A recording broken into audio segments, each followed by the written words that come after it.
대선을 앞두고 각 정당들이 대선 경선 룰과 관련해서 적지 않은 진통을 겪고 있습니다. 자, 그런데 이분은 일찌감치 대선 출마 선언을 하고 대선 레이스를 시작했습니다. 이번에 대선에 나설 정치인들 중에 가장 젊은 후보죠. 개혁신당 이준석 의원 스튜디오에 모셨습니다. 의원님 어서 오세요. 네, 안녕하세요. 네, 자, 이 오렌지색 예. 후드티 예. 예쁘네요. 이게 제가 동탄에서 선거를 예. 뛰면서 입었던 바로 그 선거운동 복장입니다. 이제 시즌이 시작됐기 때문에 항상 전투복 차림으로 이렇게 다니겠습니다. 그 대선 운동 기간 내내 예. 그 전투복을 입으실 건가요? 이미 영남 지역의 유권자들은 TK 지역에 계신 분들은요. 대구에서도 구미에서도 안동에서도 포항에서도 제가 이 옷을 입고 있는 걸 보셨을 텐데요. 보시면 지나가다 이준석 진짠가? 뭐 운동원인가 이러시는데요. 예. 지금은 저만 이렇게 옷을 입을 수 있기 때문에 저 맞습니다. 아, 그래요? 보시면 인사해 주시면 감사하겠습니다. 어쨌든 저 SBS에 러닝맨이라는 예능 프로가 있는데 네. 거기다 좀 저작권료를 떼지는 내야 되지 않을까 이런 생각이 또 듭니다. 예. 자, 누구보다 일찍 대선 준비를 시작하셨는데 예. 그동안 어떤 활동을 해오셨는지 간략히 정리를 해주시죠. 아무래도 선거를 저희가 불리한 환경에서 치러야 되는 부분도 있습니다. 그래서 저희가 뭐 전산적으로나 이런 걸 자동화할 수 있는 부분 자동화하고 공약도 열심히 준비하고요. 그래서 저희가 완전히 다른 선거를 보여주기 위해서 압도적 새로움을 보여주기 위한 준비 과정을 해왔고요. 또 많은 분들을 만나가지고 대한민국의 위기 상황이 어떤 것이냐에 대해서 이야기를 많이 들었습니다. 네, 자, 최근에 국민의힘 텃밭인 TK에 공을 들이고 있다고 들었습니다. 특별한 이유가 있습니까? 지금 TK 주민들이 너무 의기소침해 있습니다. 네. 최근에 물론 산불과 같은 자연재해 때문에도 안타까움을 자아냈지만은 윤석열 대통령에 대한 엄청난 지지를 보냈음에도 결국은 불명예스러운 퇴진으로 그 자존심이 좀 상처를 입은 측면이 있는데요. 저는 TK 가서 이렇게 얘기합니다. 이거 주민들이 잘못하신 게 아니다. 대구 경북의 오피니언 리더층 그리고 정치인들이 주민들을 가스라이팅하고 잘못된 정보를 줘가지고 이게 탄핵이 되지 않을 것이다. 뭐 4대 4다 이런 정보를 유포하면서 주민들이 그런 기대를 갖고 있었던 것이지 저는 사실 지금이라도 올바른 정보를 바탕으로 해가지고 TK 정치가 미래지향적으로 나갈 수 있게 하는 것이 정치인들의 역할이어야 되고 제가 그 길에 앞장서겠다는 이야기를 많이 합니다. 네, 자, 지난 주말 이준석 의원 대구에서 열린 마라톤 대회 5km 코스에 도전하면서 이렇게 얘기를 했습니다. 그 장면도 잠깐 보겠습니다.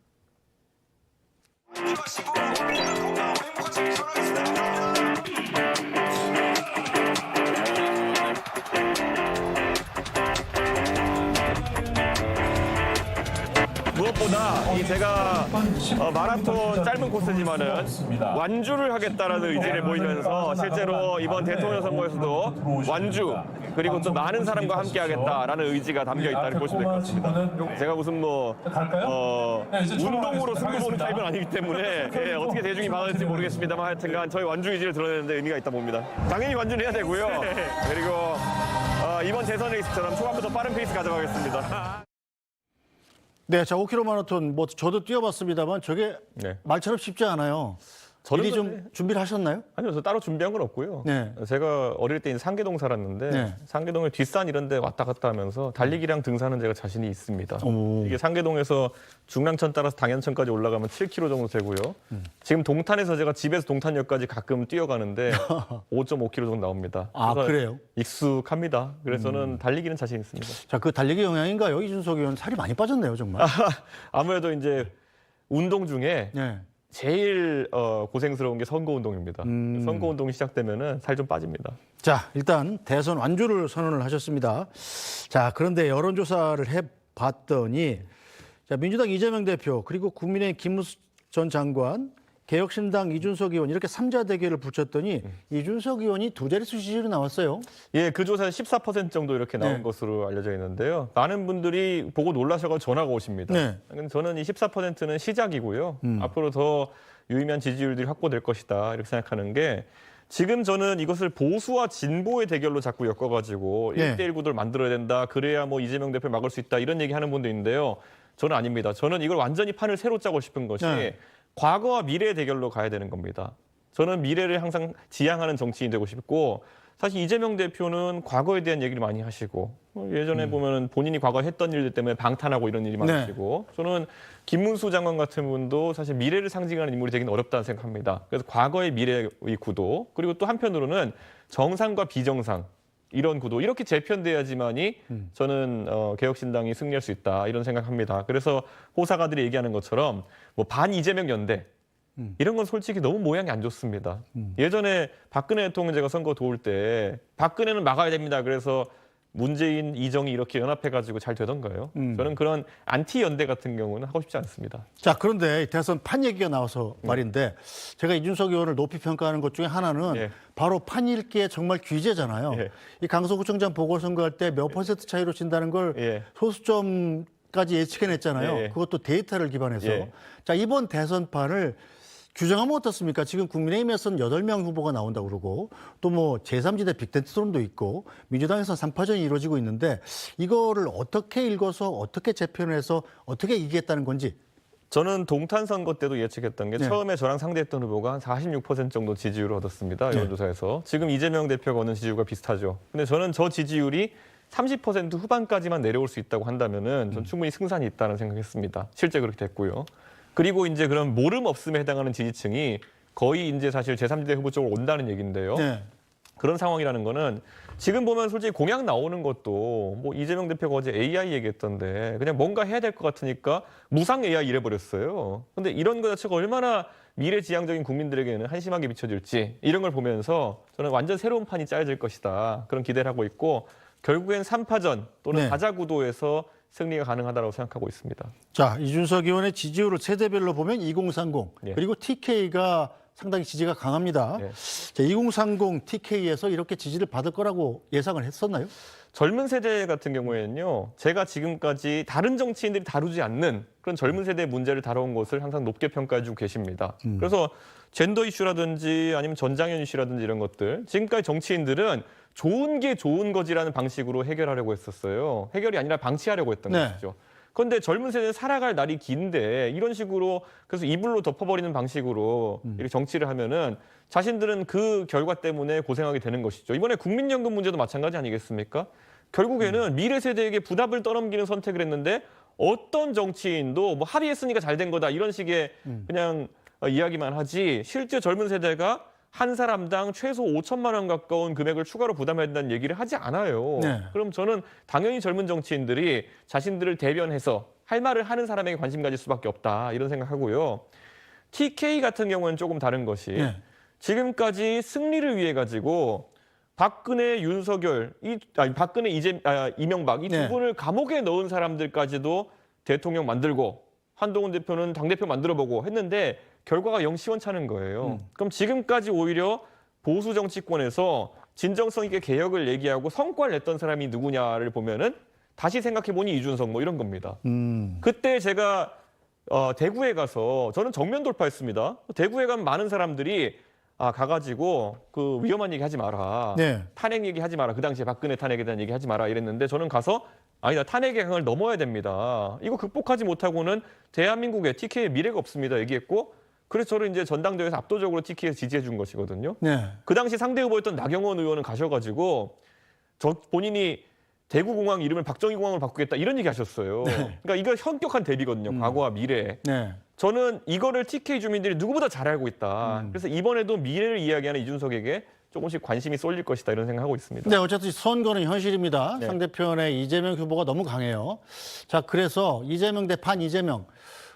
이 이른바 제3지대 빅텐트가 쳐져서 단일화를 시도할 것이다 이런 전망도 나오고 있지 않습니까?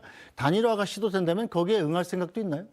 지금 그 단일화를 주장하시는 분들의 선거 전략적인 능력이라든지 아니면 지휘 능력이라는 거지 결코 실제로 승리를 이끌어보면 저보다 낫다고 생각하지 않습니다. 네. 그분들이 그냥 정치 평론하는 식으로 그렇게 얘기하면은 민심에 강한 회초리 맞을 것이다. 이렇게 생각합니다. 저 동탄 선거 뛸 때도요. 너 이기려면 무조건 단일화해야 돼. 국민의힘 후보랑. 네. 이런 얘기 하시는 분. 저를 아끼시는 분들이 그런 이야기를 굉장히 많이 했습니다. 근데 저는 완강하게 저는 다르게 생각합니다. 이 길로 가서 선명하게 새로운 길을 제시해야 미래를 지향하는 분들이 표를 주실 겁니다. 얘기했고 저는 제가 제 몸을 갈아 넣으면서까지 그걸 입증했던 겁니다. 네. 저는 이번 대통령 선거에서도요.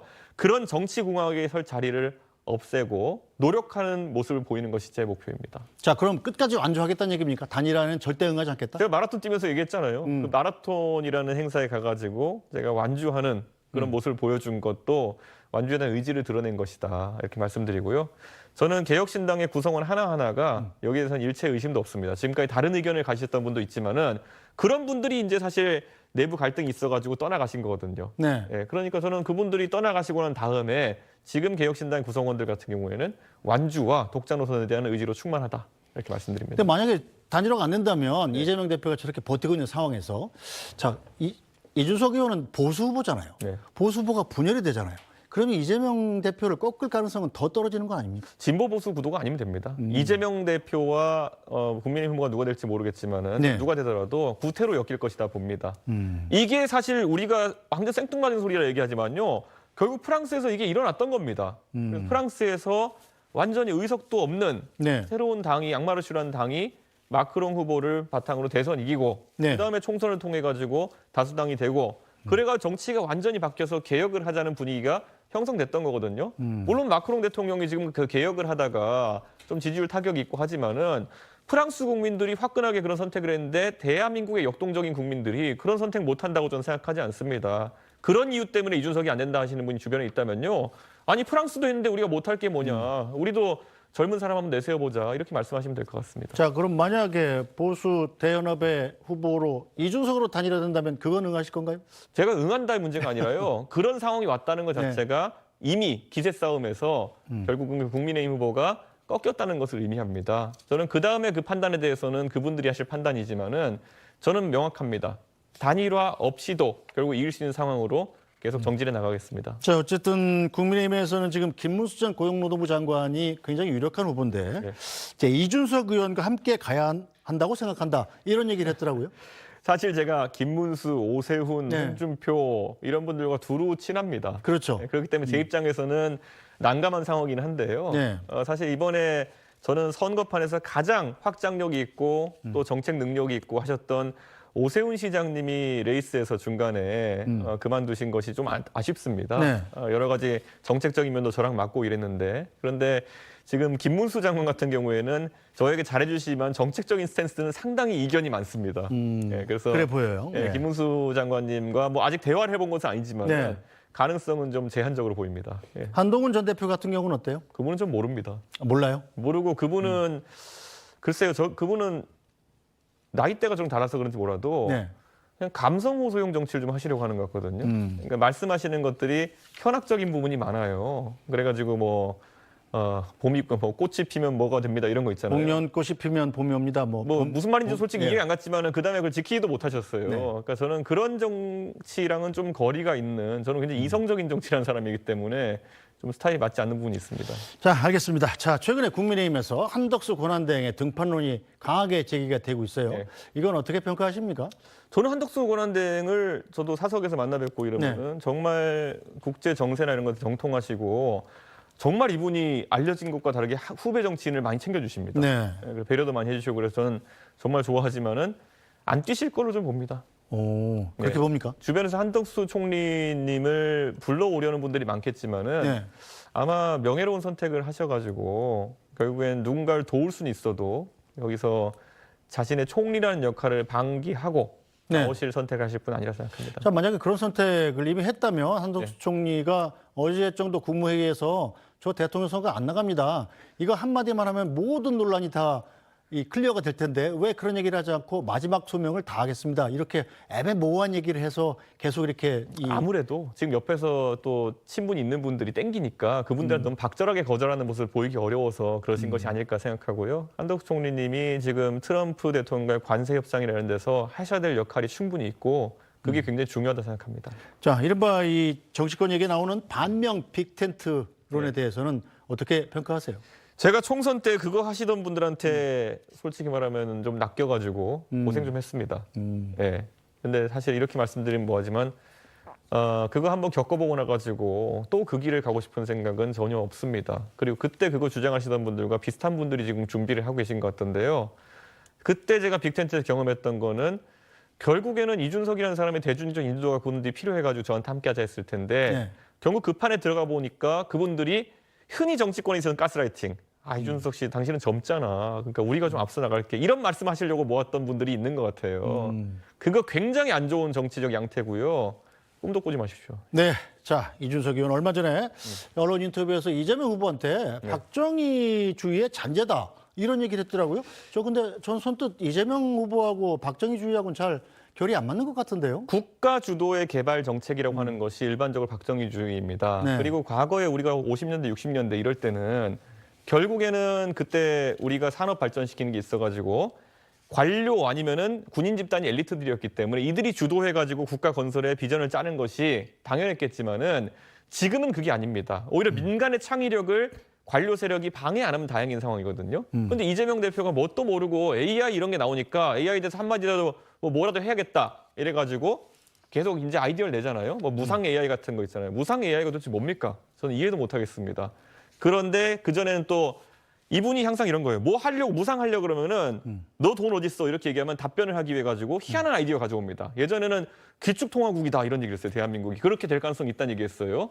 지금 뭐냐면은 엔비디아 같은 거 만들어 가지고 30% 지분으로 배당받아 가지고 그 돈으로 하면 돼 이런 식으로 그냥 갖다 끼워 맞추는 얘기를 하고 있거든요. 엔비디아 같은 회사를 국가 주도로 만들 수 있다고 생각하는 것 자체가 박정희주의적인 마인드거든요. 저는 박정희 대통령을 좋아하지만 지금 시점의 리더십으로는 매우 부적절하다. 경제 리더십으로는. 근데 이걸 지금 이재명 대표가 아무 말 대잔치처럼 하고 있는 거거든요. 어제도 무상 AI 뭐 100조 이런 거 사실 이런 뻥튀기 숫자 얘기하는 분들 얼마나 위험한지 우리 겪어보지 않으셨습니까? 네. 그래서 저는 앞으로 이재명 대표의 경제관은 상당한 검증을 받을 겁니다. 네, 자 그럼 대선 후보로서 본인의 장점 뭘 내세우겠습니까? 젊다, 똑똑하다 두 가지 빼고. 그 두 가지는 당연히 달고 가는 거고요. 이준석이라는 사람이 정치에 올 때 제가 뭐 어디에 고분고분하고 내내 하면서 좋은 게 좋은 거지 한 정치를 몰라서 안 했겠습니까? 근데 저는 항상 제가 국민들한테 적어도 잘못된 얘기는 하지 않겠다는 생각으로 옳은 얘기를 하려고 했습니다. 그래서 맞는 말을 하려고 했습니다. 근데 맞는 말이 옳은 일이라는 의미도 있지만은 처음에는 얻어맞는 말입니다. 그래서 제가 그 맞는 말을 하다가 뭐 여러 가지 뭐 비판도 받고 이랬지만요. 항상 저한테 말씀 주시는 분들이 나중에 보니까 이준석이 하는 말이 옳았더라 이런 말씀 주시는 분들이 있습니다. 지금 상황에서도 20년, 30년 뒤에 대한민국의 미래가 어떻게 될지를 고민해가지고 정책을 낼 수 있는 정치인이 되겠습니다. 이게 제가 지금까지 보여준 정치의 모습이고 이번 선거에서도 그럴 겁니다. 이번 선거에 아마 많은 포퓰리스트들이 나타나가지고 뭐 주겠다, 이거 해주겠다 이렇게 할 겁니다. 저는 어쩌면은 가끔은 뭐 안 하겠다, 뭐 없애겠다라는 얘기를 할지도 모릅니다. 제가 정신 나가서가 아니라요. 정말 대한민국의 미래를 봤을 때는 누군가 그런 얘기를 하고 있어야 된다. 그런 진정성을 보이겠습니다. 네, 자 정치는 현실적으로는 새 싸움이기도 하지 않습니까? 자 그런데 개혁신당은 의원 수가 조금 적죠. 네. 이 새해 열세 어떻게 극복하실 계획인가요? 저희가 그 조직이란 거에 대해서 너무 과도하게 집착하면 안 되는 게요. 저도 조직이 꽤 큰 당에서 당대표도 해봤지만요. 지금 선거는 그 조직 선거가 아닙니다. 사실 온라인상으로 의식이 높은 국민들이 각자의 의견을 표출하는 시대이고 여의도에 물리적으로 갈 수 있는 그 일부의 국민들의 의견을 들어가 정치하면은 큰일 나는 겁니다. 그래서 이번에 저희 선거 캠프도 그런 여의도의 호사가들이 얘기하는 명당 자리 이런 데 들어간 것이 아니라 강남역에 정말 경기 남부로 출퇴근하는 많은 분들의 광역버스, 신분당선, 2호선이 통과하는 그 공간에 만들어 놓은 것은 최대한 일반 국민 다수와 소통하겠다는 이야기입니다. 그 조직이라는 정당에 끼어들어가가지고 명함 들고 다니는 그런 사람들 얘기를 듣겠다기보다는 그런 진짜 시민들의 이야기를 듣고 정책 짜고 그분들을 위한 정치를 하겠다. 그래서 이번엔 조직 선거가 아니라 저는 일반 시민을 바탕으로 한 그런 선거를 하겠습니다. 네, 자 그럼 마지막으로 왜 나 이준석이 대한민국의 대통령이 돼야 하는가 시청자들께 호소할 수 있는 시간을 1분 드리겠습니다. 방금 전 코너에서도 트럼프 대통령의 여러 가지 정책에 따라서 우리 대한민국이 어떻게 반응해야 되느냐를 심층적으로 분석하는 코너가 있었는데요. 앞으로 이런 게 굉장히 중요해질 겁니다. 대외적인 변수에 따라 가지고 우리 경제나 아니면은 정치 여러 국면이 출렁일 수도 있습니다. 근데 지금 대한민국의 대부분의 정치인 같은 경우에는 국내 정치에서는 상당히 이제 뭐 영향을 발휘할지 몰라도 해외로 보내보면은 거의 꽂아놓은 보릿자루가 되는 게 많습니다. 대통령들 외교 가가지고 다른 나라 정상들은 서로 이렇게 말하려고 뭐 어깨도 당기고 이렇게 하는데 우리 정상들은 가가지고 나무 토막처럼 서 있거나 아니면 졸다가 걸리고 아니면 뭐 비속어 쓰다 걸리고 이런 것들만 보이잖아요. 저는 글로벌 환경에 맞는 지도자가 되겠습니다. 그러기 위해서 지금까지 많은 공부를 해왔고요. 또 이제 중국 같은 국가와 과학기술 패권으로 경쟁해야 될 시기가 오고 있습니다. 저는 이공계 출신 대통령이 되어가지고 대한민국이 이공계 기반으로 한 중국과의 경쟁, 과학기술 경쟁에 승리하는 그런 나라를 만들어낼 수 있도록 하겠습니다. 아마 저만 할 수 있다 이렇게 생각합니다. 알겠습니다. 자 개혁신당 대통령 후보 이준석 의원 이야기 여기까지 듣겠습니다. 나오셔서 고맙습니다. 네, 감사합니다. 네.